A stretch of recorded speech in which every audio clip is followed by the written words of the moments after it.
नमस्कार. The core infinity अकॅडमीच्या YouTube चॅनलवर मी मयुरी भारदे आपल्या सगळ्यांचं स्वागत करते.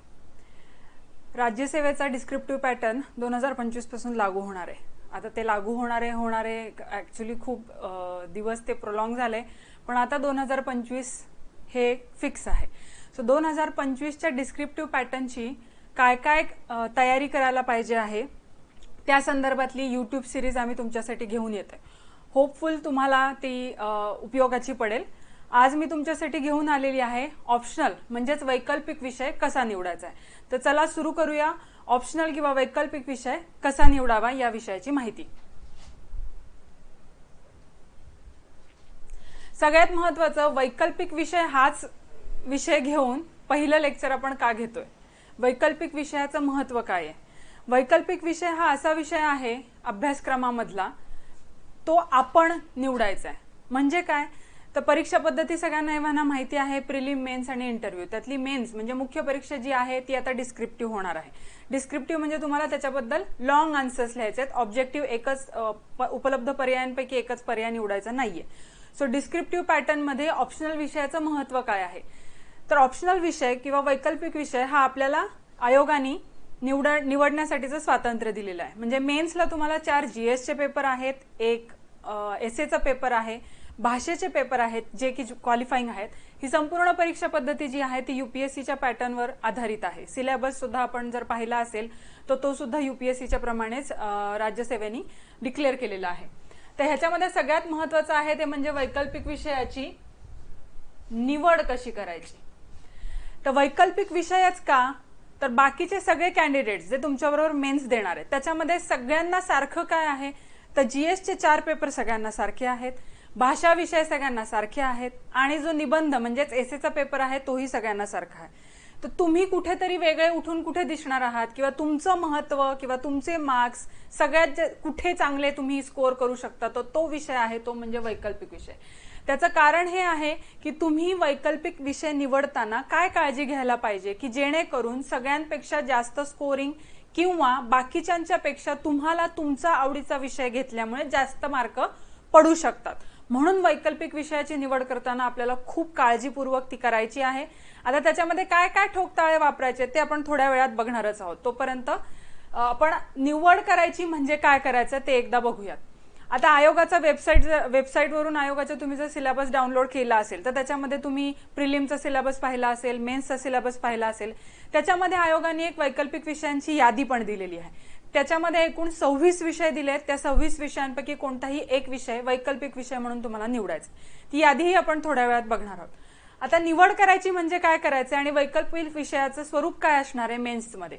तर मेन्सला तुम्हाला वैकल्पिक विषय म्हणजे जो एक विषय तुम्ही निवडणार आहात त्याचे 2 पेपर लिहायचे 250 मार्काचे. म्हणजे वैकल्पिक विषयाचं वेटेज जर तुम्ही म्हणाल तर टोटल 500 मार्क तुम्हाला वैकल्पिक विषयाला अलॉट केलेले आहेत.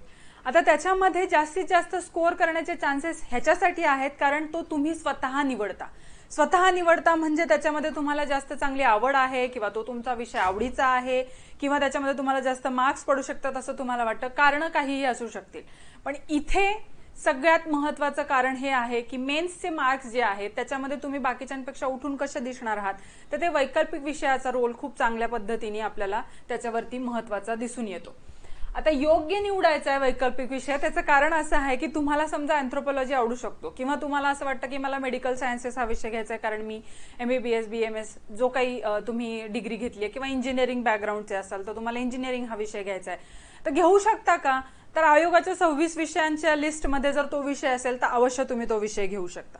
घ्यायचा का हा प्रश्न महत्त्वाचा आहे. म्हणून या शब्दाचं महत्त्व आहे योग्य वैकल्पिक विषय कसा निवडायचा.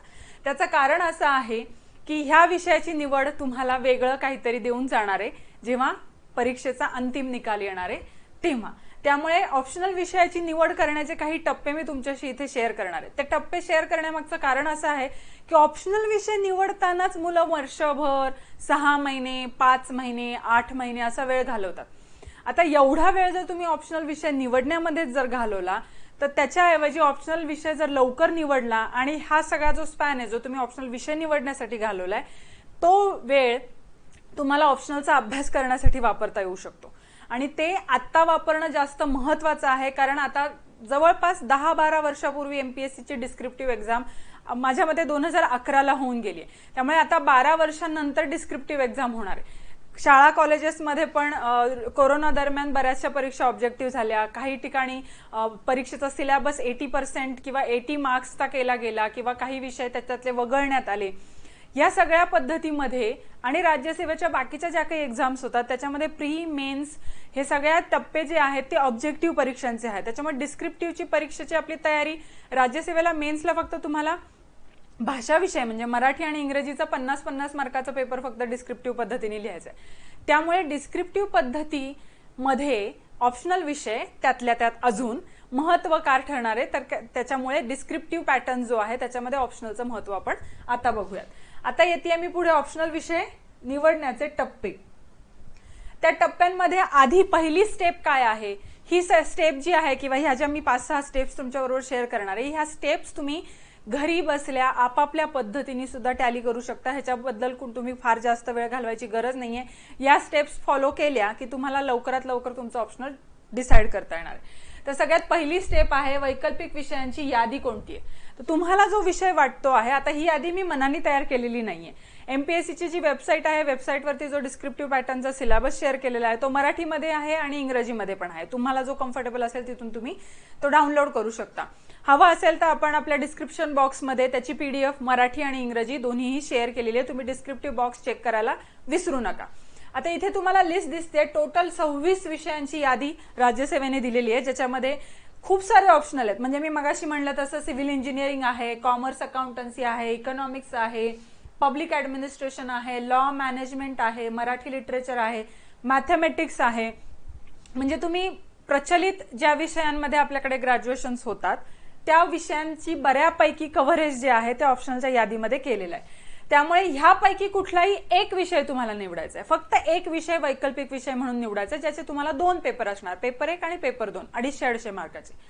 आता ह्या यादीमध्ये ही पहिली स्टेप आहे की ही यादी जी आहे ती तुम्ही व्यवस्थित वाचायची आहे.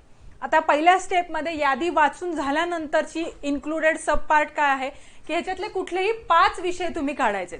5 विषय कसे काढायचे आहेत की तुम्हाला ओळखीचे वाटतात किंवा तुमच्या ग्रॅज्युएशनला होते. म्हणजे फॉर एक्झाम्पल समजा मी BA इन पॉलिटिकल सायन्स केले, तर पॉलिटिकल सायन्स हा एक विषय आहे.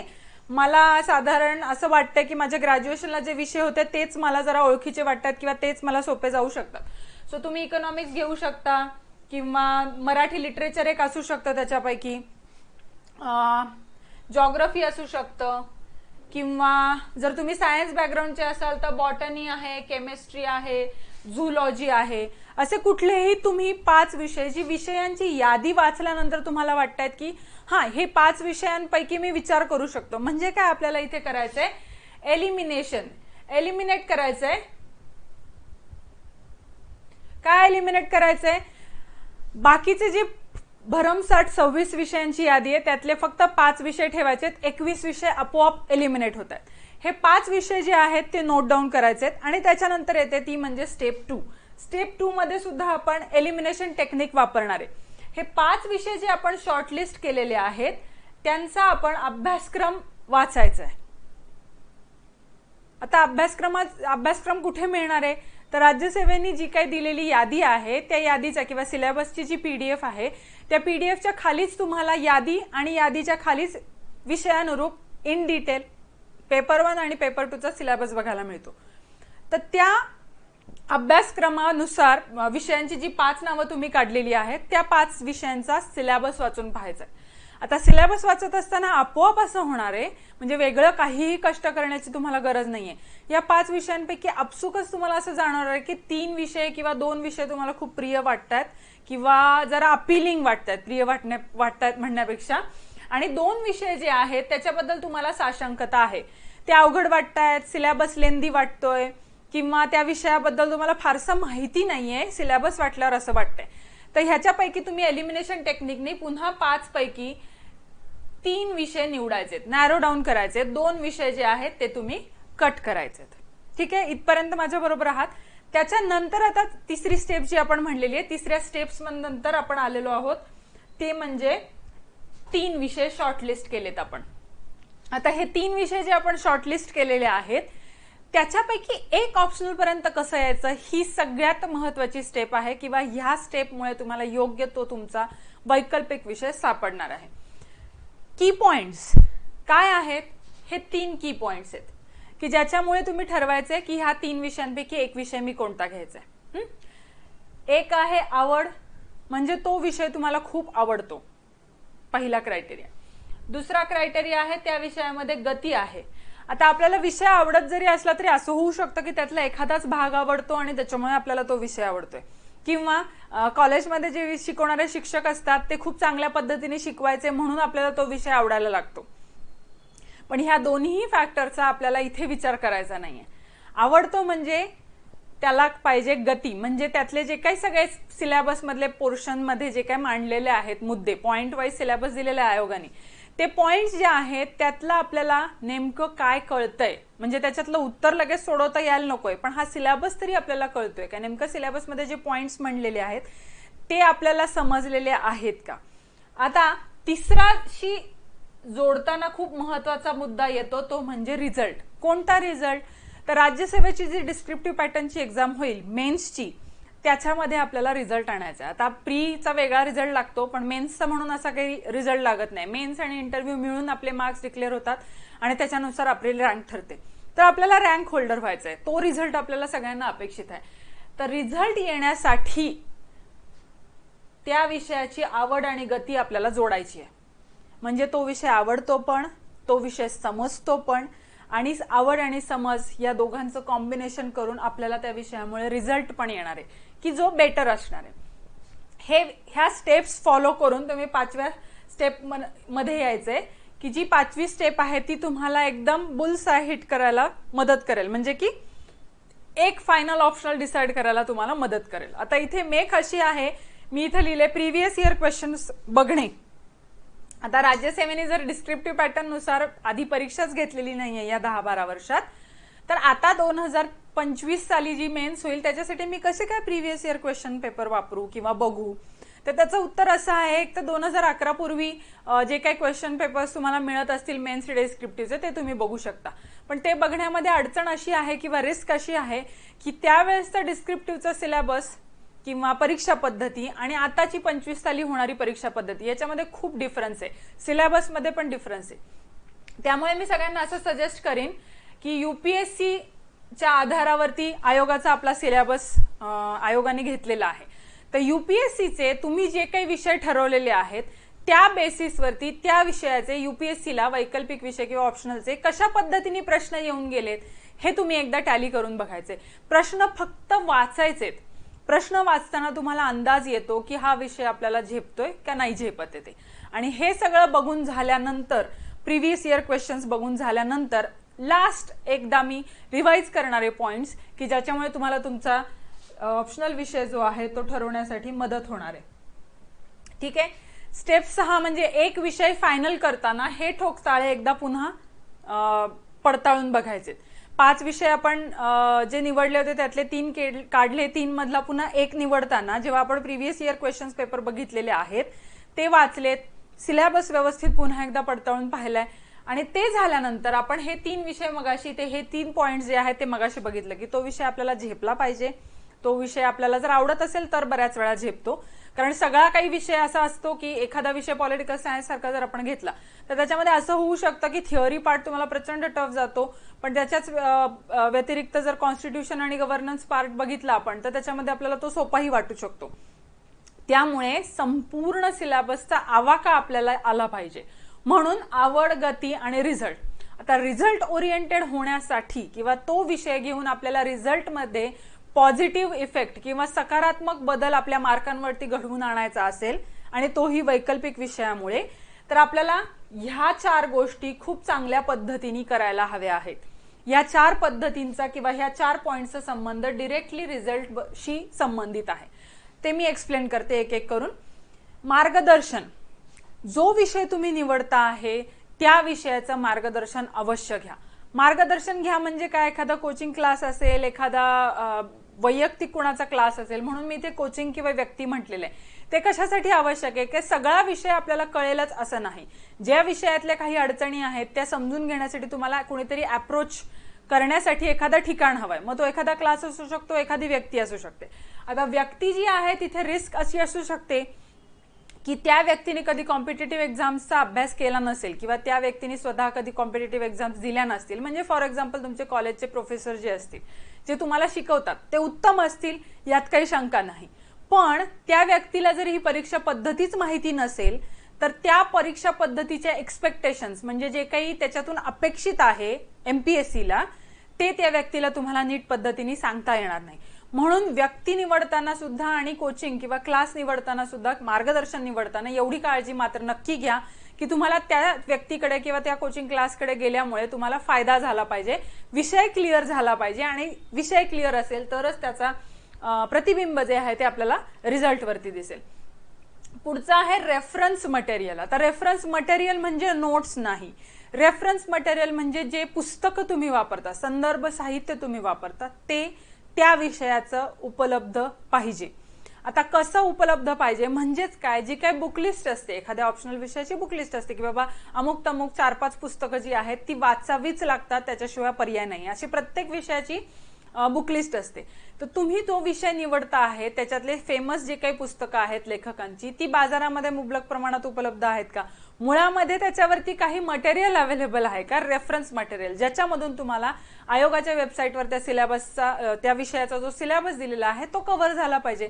सिलेबस कव्हर झाला तरच तुम्ही त्याच्यावरती आधारित उत्तरं जी आहेत ती मेन्सला लिहू शकणार आहे. एवढं साधं लॉजिक आहे. त्याच्यामुळे मटेरियल जी आहे, रेफरन्स मटेरियल म्हणजेच पुस्तकं जी आहेत, रेफरन्स बुक्स ज्याला आपण म्हणतो, ती उपलब्ध हवी आहेत, जेणेकरून तुमचा सिलेबस पूर्ण झाला पाहिजे कव्हर करून.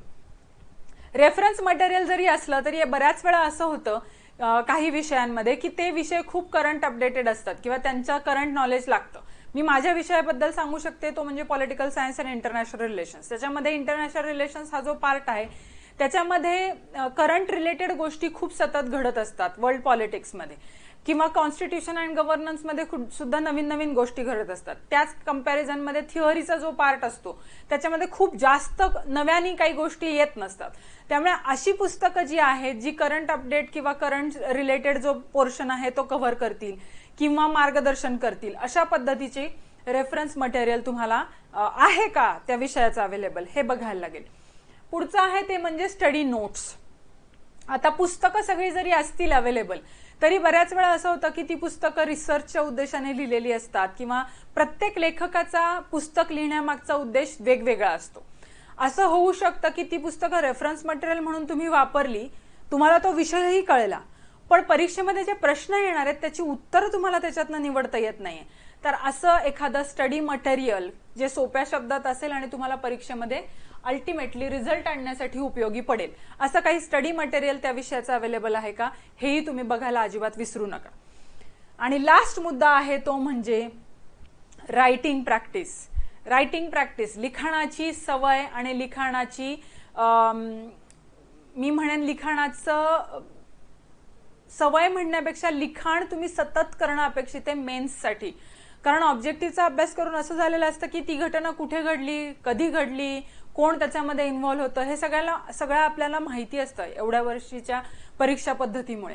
पण एखादा प्रश्न त्याच्यावरती विचारला ज्याच्यामध्ये तुम्हाला कारणं लिहायची आहेत किंवा त्याची कारणमीमांसा लिहायची आहे किंवा ते घडल्यानंतर त्याचे परिणाम काय काय होतील अशा पद्धतीचं जर लिहायचं असेल तर ती विचार करण्याची प्रक्रिया आपली कुठेतरी खुंटलेली आहे. ती विचार करण्याची प्रक्रिया आधी तुम्हाला सवय लावून घ्यावी लागेल मेंदूला, आणि तो सवय लावून घेतल्यानंतर तुम्हाला ते मेंदूमध्ये जे आहे, जे तुम्हाला समजलेलं आहे ते कागदावर उतरवायची सवय तुम्हाला लावावी लागेल.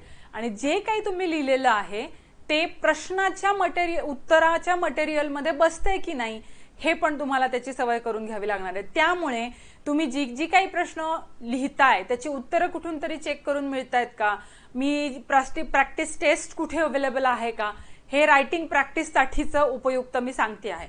त्यामुळे तुम्ही रायटिंग प्रॅक्टिससाठी सोर्स पर्सन किंवा सोर्स इन्स्टिट्यूट काही पद्धतीचा बाजारामध्ये आहे का किंवा कुठे दुसरीकडे डिस्टन्स लर्निंगद्वारे आहे का, या पद्धतीची चौकशी करायला सुद्धा विसरू नका. तर परत एकदा आपण लास्ट टाइम स्टेप्स ज्या आहेत ते एकदा बघूया आणि मग मला असं वाटतं की ह्या स्टेप्स फॉलो केल्यानंतर तुम्हाला ऑप्शनल विषय चूज करण्यासाठी खूप खूप मदत होईल. आयोगाची वैकल्पिक विषयांची यादी जी आहे ती तुम्ही बघायची आहे। आयोगाचा सिलेबस जो आहे डिस्क्रिप्टिव्हचा तो तुम्हाला डिस्क्रिप्शन बॉक्समध्ये मराठी आणि इंग्रजी दोन्हीमध्ये मिळेल, त्यामुळे तो सहज तुम्ही डाउनलोड करू शकता। तिथे तुम्हाला ही वैकल्पिक विषयांची यादी मिळेल। ती यादी वाचल्यानंतर तुम्ही 5 विषय निवडायचे की जे 5 विषय तुम्हाला वाटतात की अरे ह्या विषयांचा विचार मी ऑप्शनल विषय घेण्यासाठी म्हणून करू शकते किंवा करू शकतो। ते 5 विषय वाचून झाल्यानंतर निवडून झाल्यानंतर त्यांचा अभ्यासक्रम तुम्ही वाचायचा आहे। अभ्यासक्रम वाचून झाल्यानंतर तुम्हाला आरामात हे कळेल की ह्यातले 2 विषय किंवा 3 विषय मी आरामात एलिमिनेट करू शकतो किंवा शकते, की जे मला असं वाटतंय की नाही बाबा आपल्याला झेपणार नाहीत किंवा आपल्याला जमणार नाहीत किंवा आपल्याला समजणार नाही, कारण तुमचं काही असू शकतं। त्यातले 3 किंवा 2 विषय तुम्ही आता फायनल करायचे। 3 किंवा 2 विषय तुमचे फायनल झाले अभ्यासक्रम वाचल्यानंतर, शॉर्टलिस्ट केल्यानंतर, त्याच्यानंतर तुम्हाला एक विषय ठरवण्यासाठी मदत करणारे तो म्हणजे प्रिव्हियस इयर क्वेश्चन पेपर। आता PYQ जे आहेत ते तुम्हाला MPSC चे अवेलेबल नाहीयेत, त्यामुळे मी तुम्हाला सजेस्ट केलंय की तुम्ही UPSC चे प्रिव्हियस इयर क्वेश्चन्स UPSC च्या वेबसाईटवरून आरामात डाउनलोड करू शकता। ते तुम्ही डाउनलोड करू शकता आणि ते वापरून तुम्ही एका विषयाची निश्चिती करू शकता। एक विषय निश्चिती करताना हे आपल्याला ध्यानात ठेवायला हवंय की हा विषय आपल्याला स्कोरिंग किंवा परीक्षा जी आपली मेन्स होणार आहे त्याच्यामध्ये आपल्याला सगळ्यांपेक्षा उठून दिसणारा, आपल्या मार्कांवरती परिणाम सकारात्मक पद्धतीने घडवणारा असला पाहिजे। त्यामुळे लवकरात लवकर ऑप्शनल विषय चूज करा आणि 2025च्या अटेम्प्टच्या तयारीसाठी ऑप्शनल विषयाचं महत्त्व मी ऑलरेडी समजून सांगितले, ते लक्षात घेऊन ऑप्शनल विषय चूज करण्यासाठी फार वेळ घालवू नका। लवकरात लवकर जो काही वेळ आहे तो तुम्ही ऑप्शनल विषयाची तयारी करण्यासाठी वापरावा ही मी विनंती करते। आणि पुढच्या अशाच वेगवेगळ्या डिस्क्रिप्टिव्ह पॅटर्नच्या सिरीज संदर्भात आपण मध्ये मध्ये भेटत राहूया। धन्यवाद।